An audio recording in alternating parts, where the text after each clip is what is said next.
Le mystère de la transmutation sexuelle. Le 10e pas vers les richesses. En termes simples, le mot transmutation signifie transformation ou transfert d'un élément ou d'une forme d'énergie à un autre élément ou une autre forme d'énergie. L'émotion sexuelle donne naissance à un état d'esprit qui, malheureusement, victime de l'ignorance, est associé de façon générale à son expression physique et à cause d'influences inappropriées auxquelles l'acquisition de connaissances sexuelles a soumis la plupart des gens. L'aspect essentiellement physique a fortement biaisé leur esprit. L'émotion sexuelle compte 3 potentialités constructives. 1. La perpétuation de la race humaine. 2. Le maintien de la santé. 3. La transformation de la médiocrité en ingéniosité grâce à la transmutation. La transmutation sexuelle est simple et facile à expliquer. Elle n'est rien d'autre que l'abandon de pensées associées à l'expression physique en faveur de pensées d'un autre ordre. Le désir sexuel chez l'homme est le plus puissant de tous. Poussé par ce dernier, l'homme développe une intensité d'imagination, du courage, de la volonté, de la persistance et une habileté créatrice inconnue en d'autres circonstances.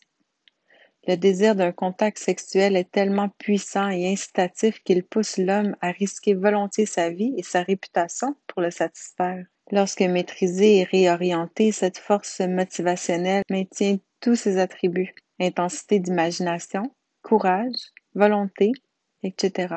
Ces attributs peuvent constituer des forces créatrices puissantes dans le domaine de la littérature, des arts ou autres, sans oublier l'accumulation de richesses.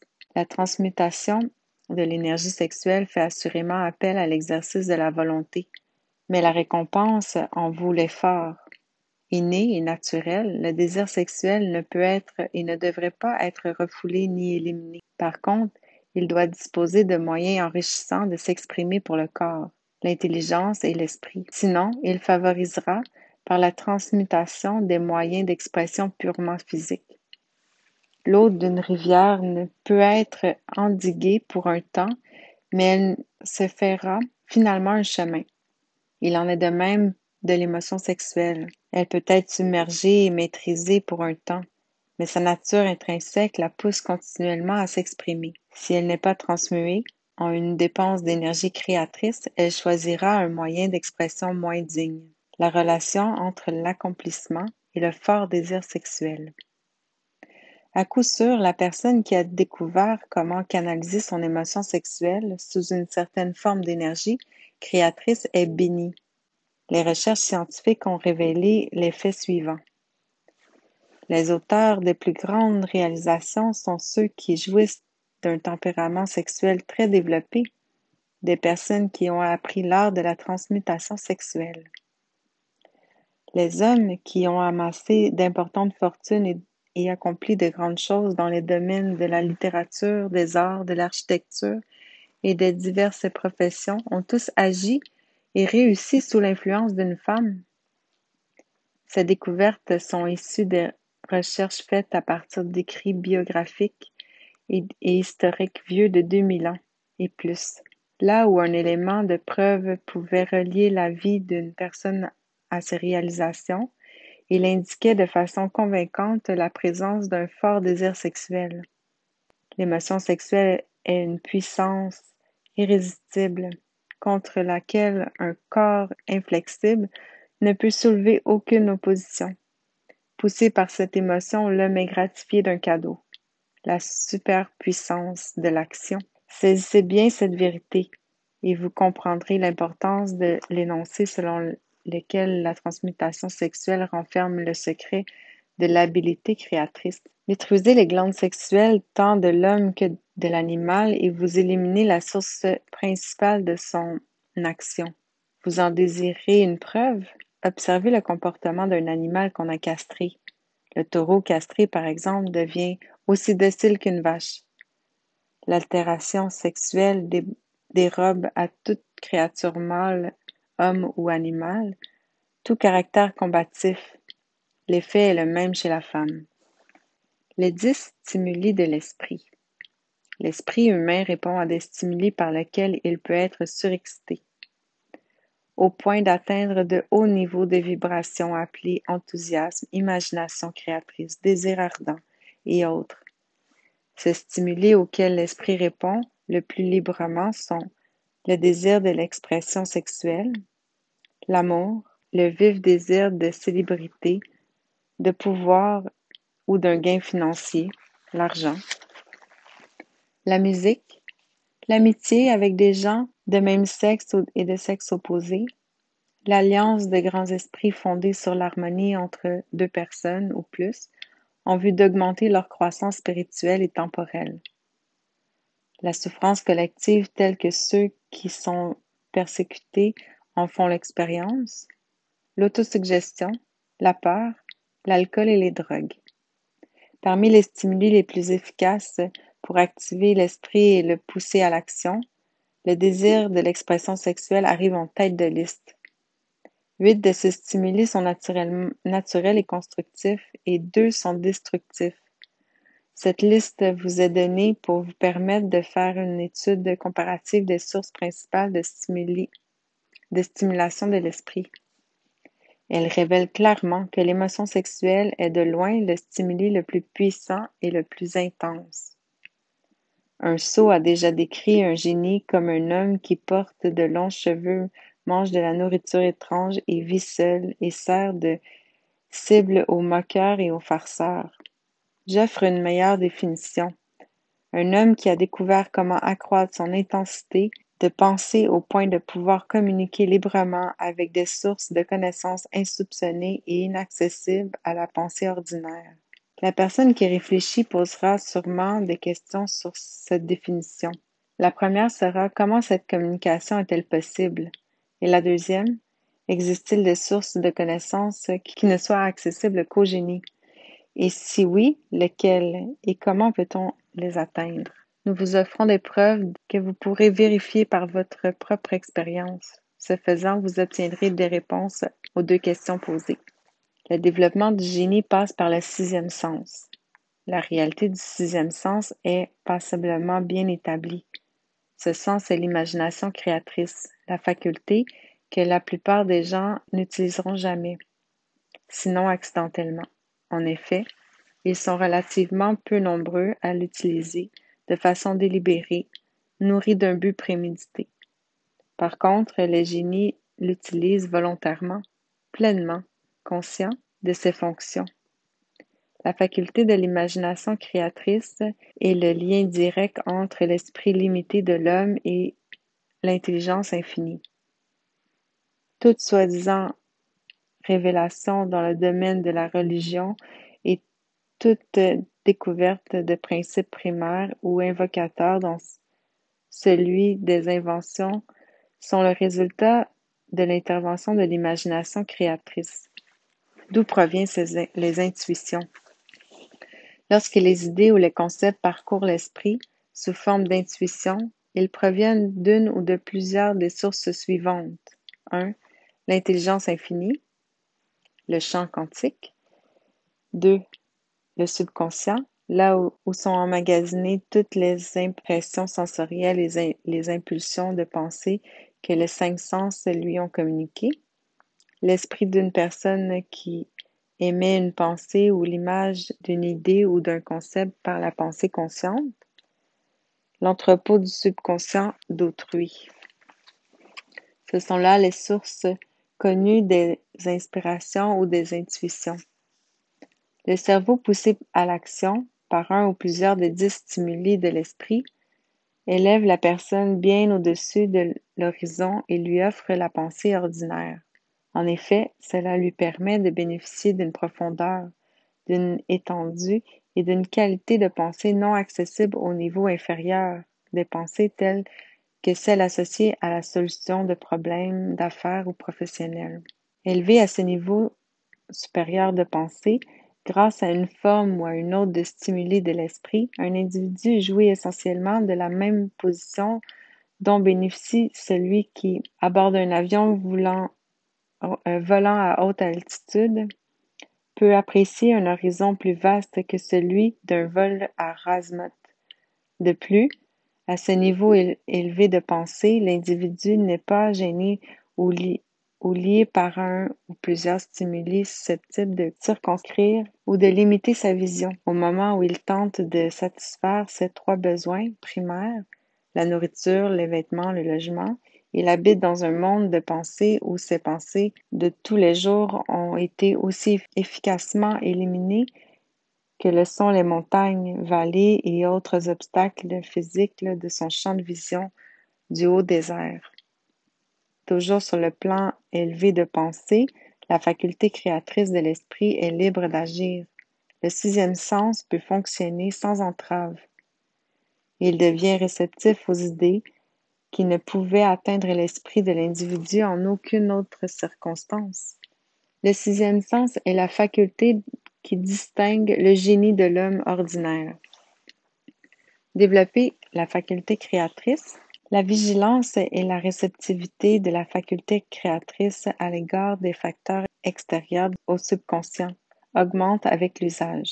De même qu'avec la confiance que l'individu lui réserve et la contribution d'impulsion de pensée qu'il en exige, cette faculté ne se cultive et ne se développe qu'avec l'usage. La conscience ne s'appuie que sur ce sixième sens. Les grands artistes, auteurs, musiciens et poètes doivent leur renommée à l'acquisition de l'habileté de faire confiance à la petite voix intérieure qui communique avec eux par l'imagination créatrice. Ces gens dotés d'une imagination vive savent bien que leurs meilleures idées sont issues de soi-disant impressions. Un grand orateur n'atteignit sa notoriété que lorsqu'il se mit à fermer les yeux et à s'appuyer entièrement sur son imagination créatrice. En réponse à la question « Pourquoi fermez-vous les yeux ?» juste au moment où votre discours atteint son paroxysme, il disait « Parce que je m'exprime par la suite à partir d'idées qui me sont communiquées de l'intérieur. » Un des financiers les plus connus et prospères de l'Amérique avait adopté l'habitude de fermer les yeux pendant 2 ou 3 minutes avant de prendre une décision. En réponse au pourquoi des gens, il répliquait « Fermer les yeux me permet de puiser à la source d'une intelligence supérieure. » La source des meilleures idées d'un inventeur. Le regretté Elmer R. Gates, originaire de Chevy Chase, au Maryland, doit à sa culture et à l'usage de sa faculté créatrice plus de 200 brevets d'invention, dont plusieurs élémentaires. Sa méthode est à la fois significative et intéressante pour quiconque vise le statut de génie, catégorie à laquelle appartenait indéniablement Elmer Gates. Peut-être l'un des scientifiques les moins connus, il n'en demeure pas moins l'un des plus grands. Son laboratoire comportait une pièce qu'il appelait sa chambre de communication personnelle, où ne pénétrait que peu de son et pas de lumière, sinon désirée. On y trouvait une petite table sur laquelle reposait un bloc-notes et sur le mur devant la table se trouvait un régulateur d'intensité de lumière. Lorsque Gates décida de faire appel aux forces de son imagination créatrice, il entrait dans sa chambre, éteignait les lumières, s'assoyait et se concentrait sur les facteurs connus de l'invention qui le préoccupait. Il percevait ainsi jusqu'à ce que les idées associées aux facteurs inconnus commencent à bombarder son esprit. À une occasion, les idées se succèdent si rapidement qu'il fut contraint d'écrire durant près de 3 heures. Après l'exercice, il revisa ses notes et il découvrit la description précise de principes comparables à aucune autre donnée connue du monde de la science de l'époque. De plus, ces notes lui offraient une réponse intelligente à son problème. Gates gagna sa vie assis à attendre des idées. Tant pour des individus que pour de grandes sociétés, d'ailleurs certaines des plus importantes de l'Amérique lui payaient un taux horaire substantiel. La raison est souvent fautive parce qu'elle est surtout guidée par l'expérience cumulative et la connaissance ainsi acquise. C'est pas toujours exact. Par contre, les idées communiquées par la faculté créatrice sont davantage dignes de confiance, étant donné que leurs sources sont plus fiables. Les méthodes utilisées par les génies vous sont disponibles. Ce qui distingue le plus le génie du simple inventeur est le fait que le premier fait appel à son imagination créatrice alors que le second en fait fi. L'inventeur scientifique fait appel autant à l'imagination synthèse que créatrice. Par exemple, il commence à travailler une nouvelle invention en rassemblant et en organisant ses idées connues aux principes acquis par l'expérience grâce à l'imagination synthèse, la raison. Si ces connaissances lui semblent insuffisantes pour mener à bonne fin son projet, il a recours aux sources de connaissances disponibles grâce à sa faculté créatrice. Alors que la méthode utilisée dépend de chaque individu, elle est essentiellement la suivante. La personne stimule son esprit à un niveau plus élevé que la moyenne, en ayant recours à un ou plusieurs des 10 stimuli précédemment énumérés, ou à tout autre stimuli de son choix. Elle se concentre sur les facteurs connus, la partie finie de son invention, et crée dans son esprit une image parfaite des facteurs inconnus, la partie non finie. Il garde cette image dans son esprit jusqu'à ce que son subconscient s'en empare. Par la suite, il détend en évacuant son esprit de toutes ses pensées et attend le moment où la réponse y apparaît. Les résultats sont parfois précis et immédiats et parfois négatifs, tout dépend du niveau de développement du sixième sens ou faculté créatrice. Edison mit à l'essai plus de 10 000 agencements d'idées dans son imagination synthèse avant de synthétiser son imagination créatrice et d'obtenir la réponse qui lui permit de perfectionner la lumière incandescente. L'invention du phonographe fut le fruit d'une expérience similaire. Les preuves fiables de l'existence de l'imagination créatrice sont nombreuses.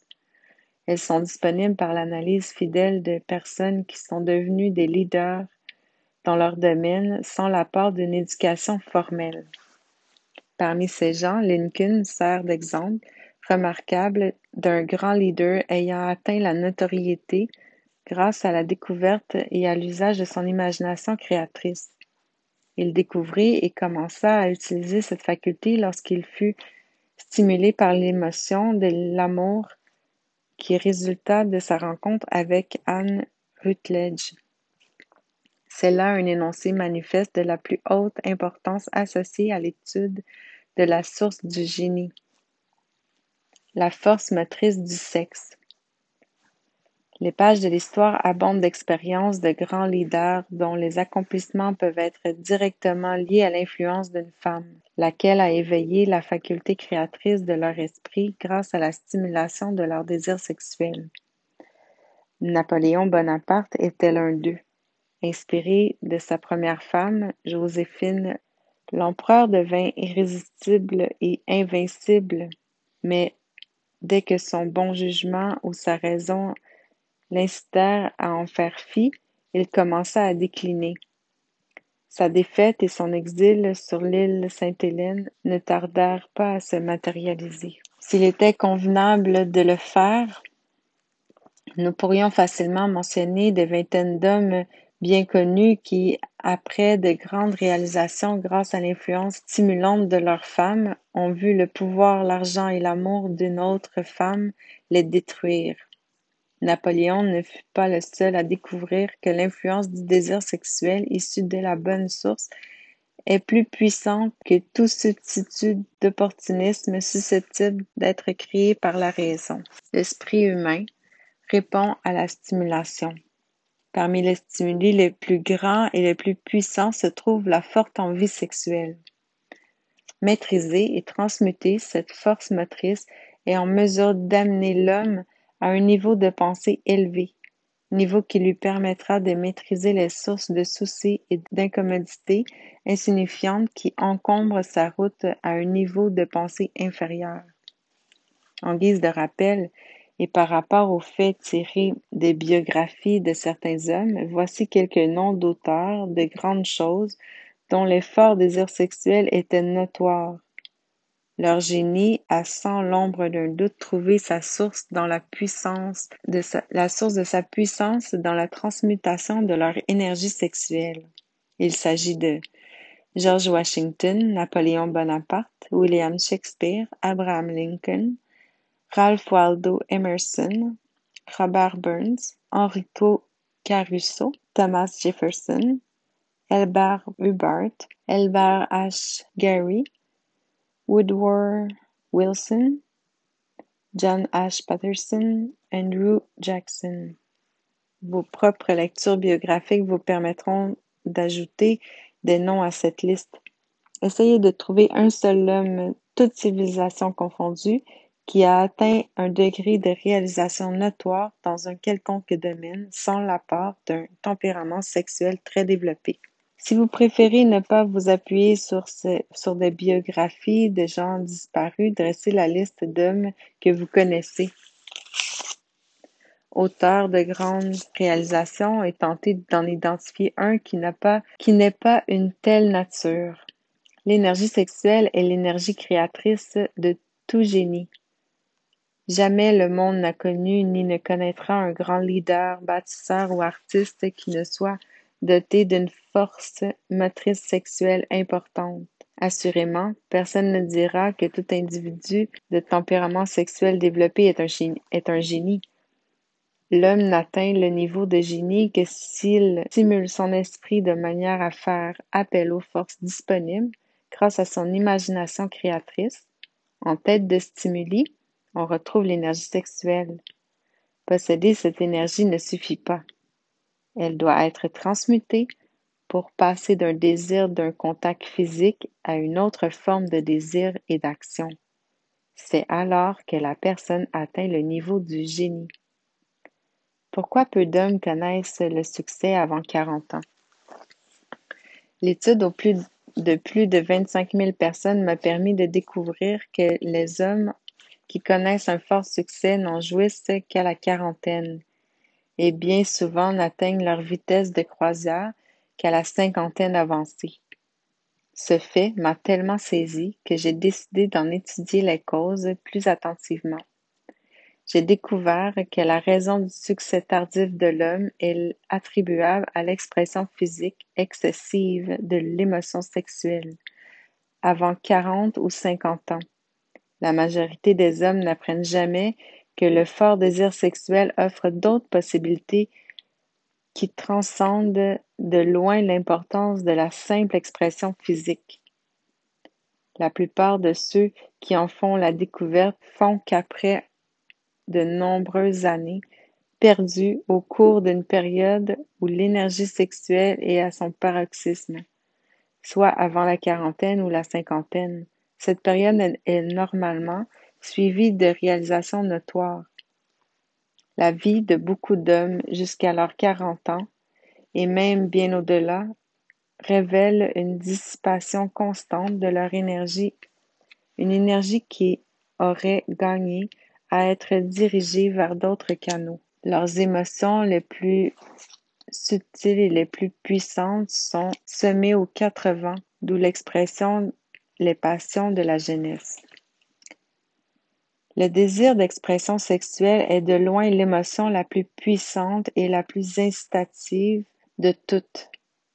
Pour cette raison, lorsque ce désir est maîtrisé et transmué en une action autre que l'expression physique, il est susceptible d'accorder à une personne de réaliser de grandes choses. Le plus fort stimulus de l'esprit, l'histoire abonde d'exemples, l'homme ayant atteint le niveau du génie par la stimulation artificielle de l'esprit, grâce à des stimuli tels que les drogues et l'alcool.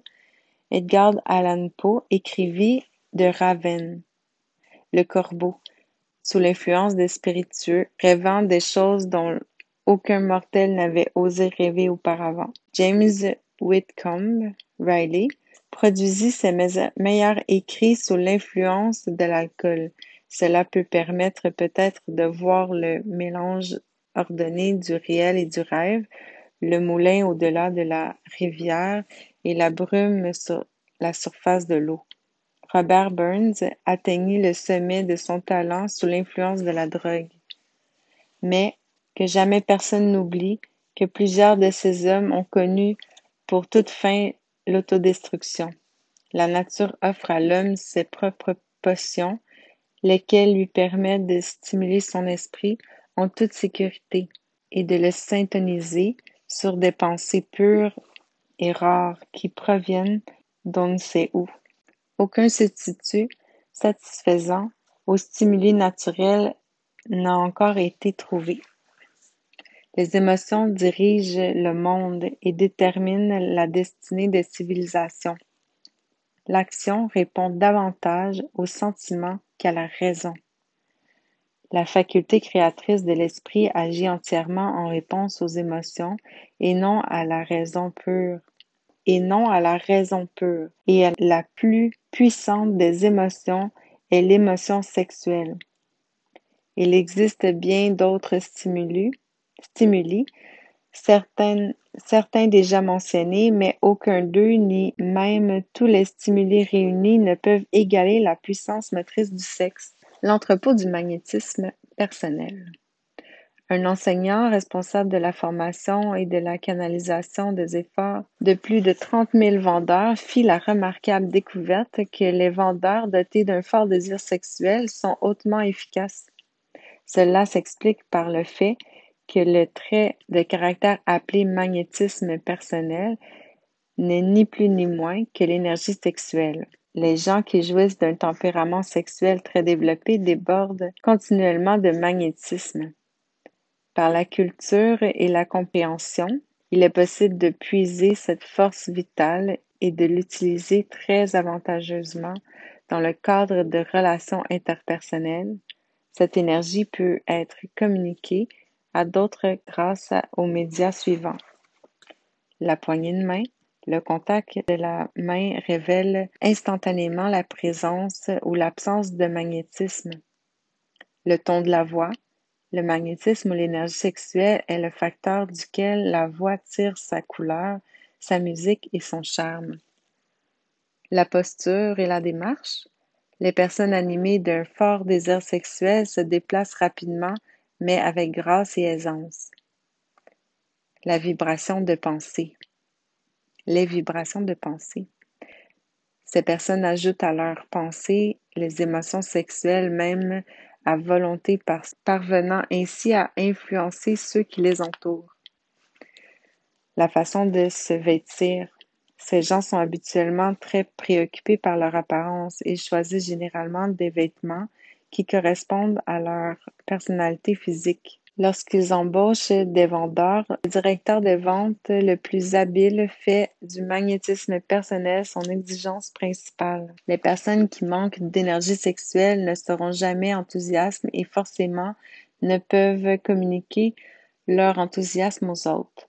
Toutefois, l'enthousiasme est l'une des caractéristiques les plus importantes qui soient requises de tout vendeur, quel que soit le produit ou le service rendu. Le conférencier, l'orateur, le prédicateur, l'avocat ou le vendeur qui manque d'énergie sexuelle est un raté, du moins en ce qui concerne l'influence exercée sur les autres. Ajoutez à cela le fait que la plupart des gens qui sont influencés que par ce qui rejoint leurs émotions et vous comprendrez l'importance de l'énergie sexuelle dans l'habileté naturelle d'un vendeur. Les plus grands vendeurs atteignent le sommet de leur art en transmutant, inconsciemment ou non, l'énergie sexuelle en enthousiasme.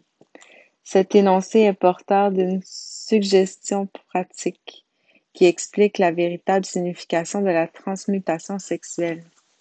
Le vendeur qui sait réorienter sa pensée pour changer son désir sexuel en effort de vente, sans diminuer l'enthousiasme et la détermination qu'il réservait à l'expression sexuelle physique, maîtrise l'art de la transmutation sexuelle, qu'il en soit conscient ou non. La majorité des vendeurs qui transmuent leur énergie sexuelle sont totalement inconscients de ce qu'ils font et du processus utilisé pour y parvenir. La transmutation sexuelle fait appel à plus de volonté que la personne moyenne est prête à démontrer. Ceux qui estiment difficile de manifester la volonté suffisante peuvent grandement acquérir cette habileté. Le jeu en vaut largement la chandelle. Les fausses croyances associées au sexe causent du tort à la personnalité. Chose impardonnable, la plupart des gens semblent ignorants de la question sexuelle. Le fort désir sexuel est terriblement incompris et grossièrement diffamé et tourné en ridicule par des gens à l'esprit étroit et malsain. Les hommes et les femmes reconnus pour avoir été bénis, oui bénis, d'un tempérament sexuel très développé sont habituellement considérés comme des personnes qui valent la peine qu'on y porte attention. On les qualifie plus souvent de personnes maudites que bénies. Des millions de gens en ce siècle de lumière souffrent d'un complexe d'infériorité issu de la fausse croyance que le fort désir sexuel est malsain. Tous ces énoncés sur les vertus de l'énergie sexuelle ne doivent pas constituer une justification pour adopter une conduite libertine. L'émotion sexuelle n'est vertu que lorsqu'on en fait un usage intelligent et discriminatoire. Elle peut faire l'objet d'un mauvais usage et l'est souvent, jusqu'à avilir au lieu d'enrichir le corps et l'esprit. La découverte suivante m'a semblé importante. Après avoir eu le privilège d'étudier de grands leaders, j'ai constaté que les réalisations de près que tout avaient subi la forte influence d'une femme.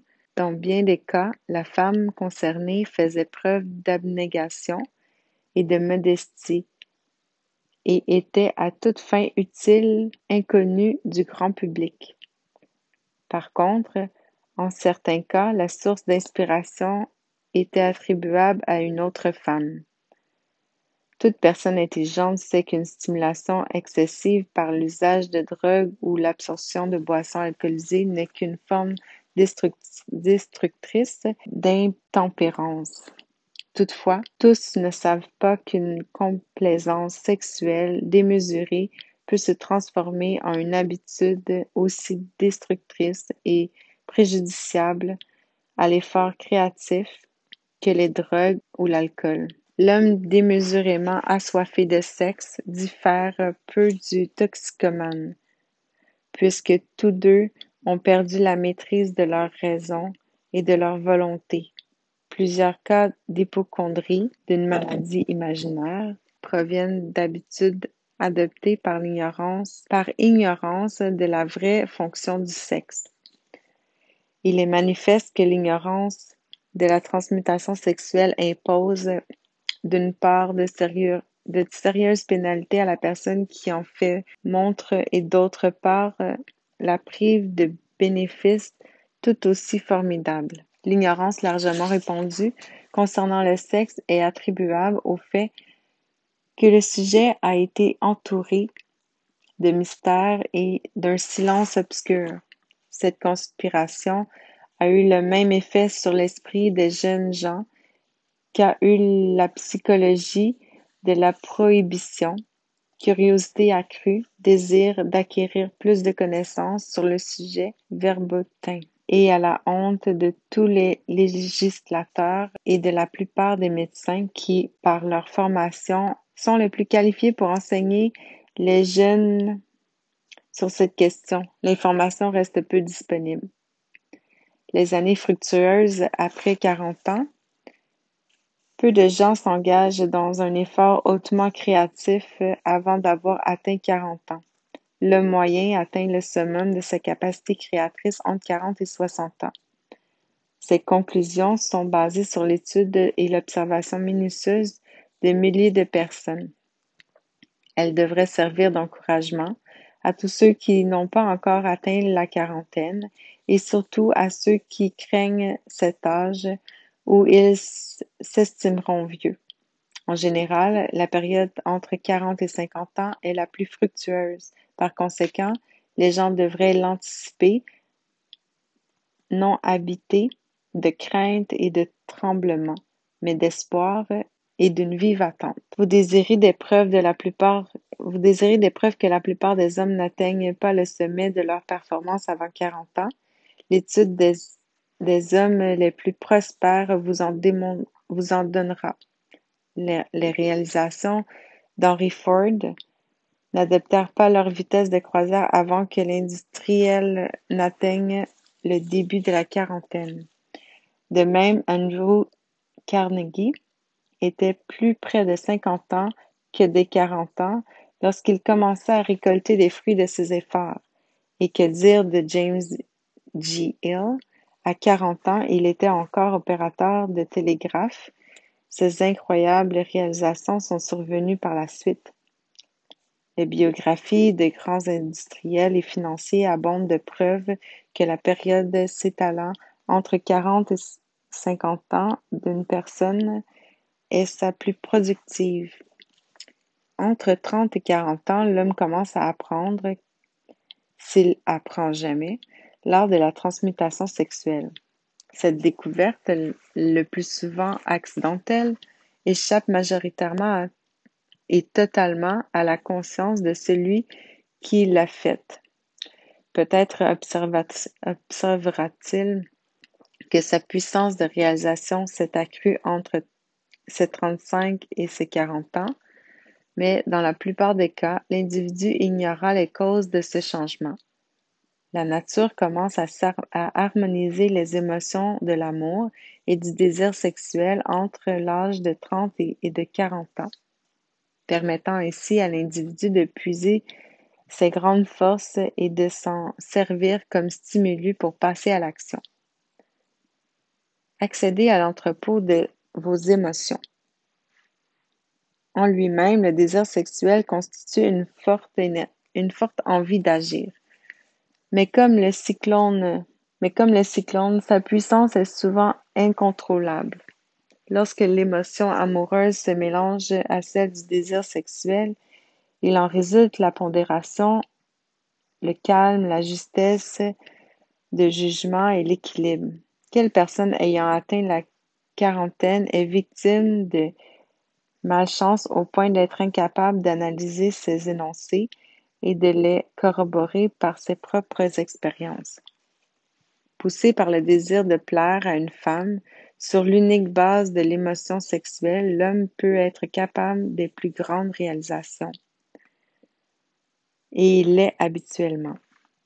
Cependant, ses actions peuvent être désorganisées, dévoyées et totalement destructives. Poussé par ce même désir fondé uniquement sur sa dimension physique, l'homme peut voler, tricher et même se résoudre au meurtre.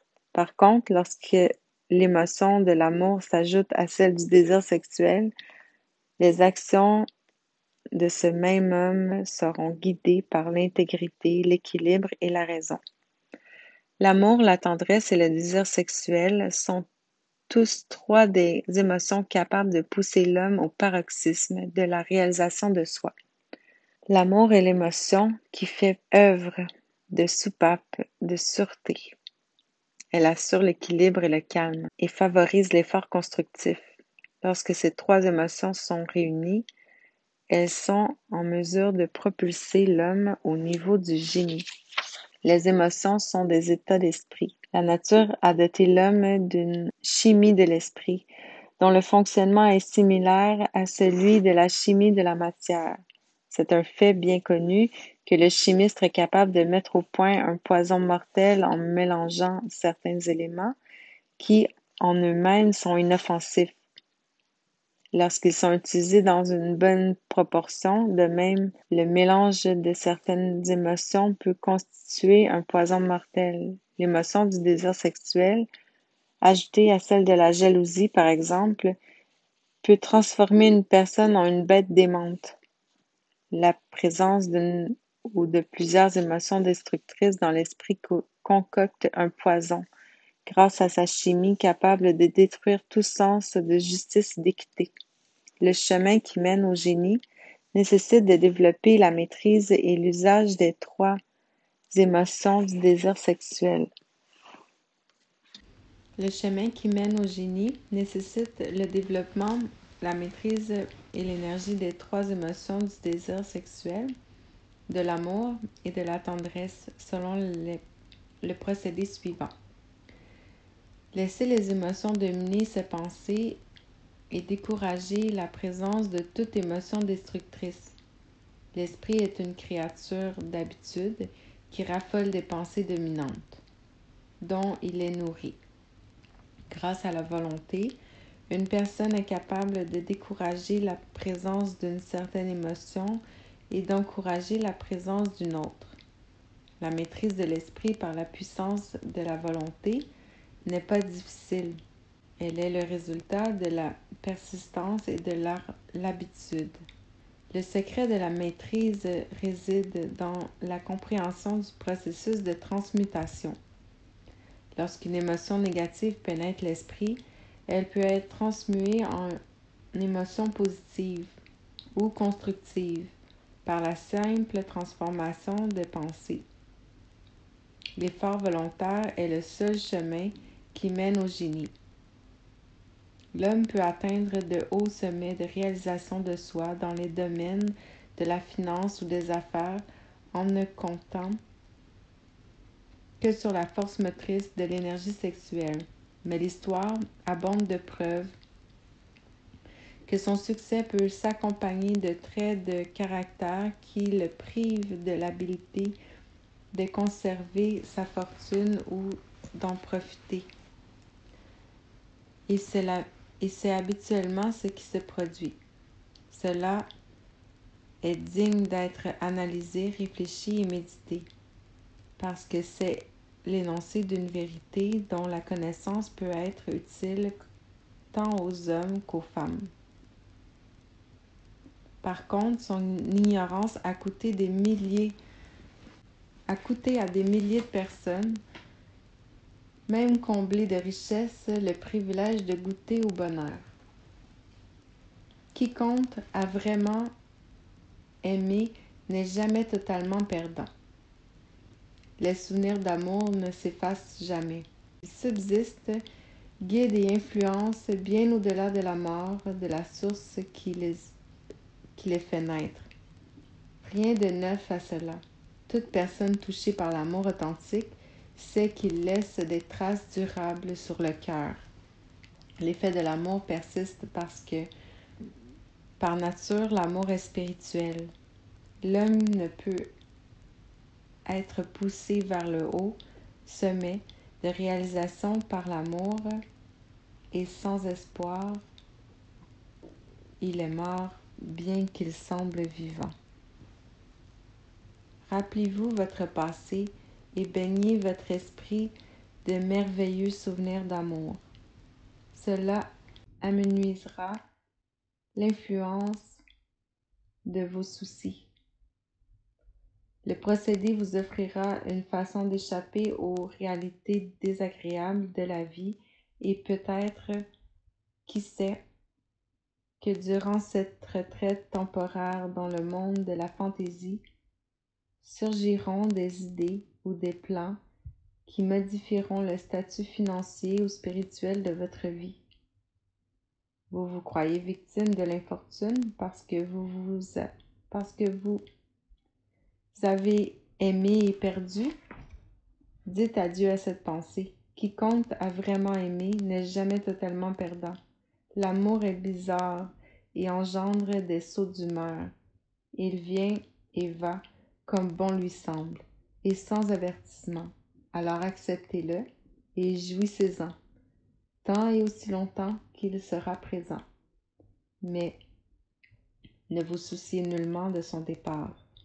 D'ailleurs, le souci ne le ramènera pas.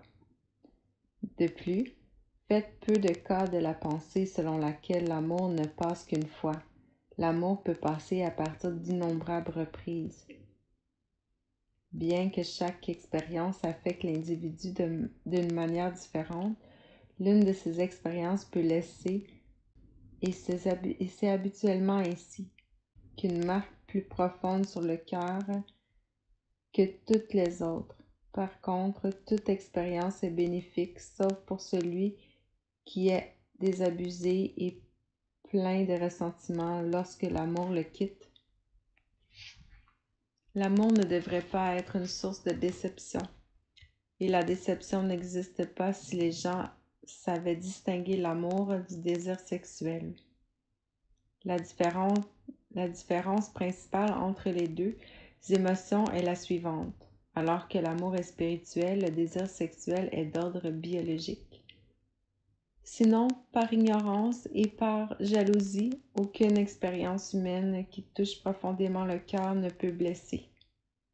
Lorsque l'amour est ajouté aux émotions de la tendresse et du désir sexuel, il peut pousser une personne à s'approcher du sommet de l'effort créatif. Ces trois émotions sont des facettes du triangle éternel du génie de l'accomplissement. L'amour est une émotion aux multiples facettes, teintes et couleurs. Toutefois, le type d'amour le plus intense et le plus ardent est le mélange des émotions de l'amour et du désir sexuel. Le mariage non béni, de l'affinité éternelle d'un amour bien équilibré et dosé de désir sexuel ne peut être une expérience heureuse. Il perdure rarement. L'amour seul ne peut contribuer à un mariage heureux, et le désir sexuel seul non plus. Cependant, lorsque ces deux merveilleuses émotions sont conjuguées, le mariage peut être porteur d'un état d'esprit spirituel des plus merveilleux. L'influence négative ou positive d'une femme. Voici une interprétation qui, correctement comprise, est susceptible de transformer en relation harmonieuse la situation chaotique qui caractérise beaucoup trop de mariages. L'absence d'harmonie, souvent exprimée sous forme de harcèlement, a habituellement pour source une certaine ignorance de ce qu'est le désir sexuel. Là où cohabitent l'amour, tendresse, compréhension juste de l'émotion et de la fonction du désir sexuel, il y a harmonie entre mari et femme. Béni est l'homme dont la femme connaît la véritable relation entre les émotions de l'amour, du désir sexuel et de la tendresse. Motivé par ce saint triumvirat, il n'est accablé par aucune forme de travail puisque même l'effort le plus primitif est ennobli par l'amour. Alors que le vieux dicton dit que la femme peut soit élever l'homme, soit le briser, la raison n'en est pas toujours précise. L'un ou l'autre des résultats dépend de la compréhension qu'a la femme des émotions de l'amour, du désir sexuel et de la tendresse. L'inutilité de la fortune sans femme. Le désir que l'homme avait jadis de plaire à la femme reste le même depuis le début de la civilisation. En ce domaine, l'homme n'a pas changé. Le chasseur d'aujourd'hui ne rentre pas à la maison avec des peaux d'animaux sauvages, mais il exprime son désir d'obtenir la faveur de sa femme en lui offrant de beaux vêtements, une belle voiture et la fortune. Ces méthodes sont différentes. Les hommes qui amassent d'importantes fortunes et qui atteignent les hauts sommets de pouvoir et de gloire y parviennent surtout pour satisfaire leur désir de plaire aux femmes. Éliminer la femme de leur vie et la fortune ne revêt aucune importance pour la plupart des hommes. C'est le désir inhérent à la nature de l'homme de plaire à sa femme qui accorde à cette dernière le pouvoir de l'élever ou de le briser.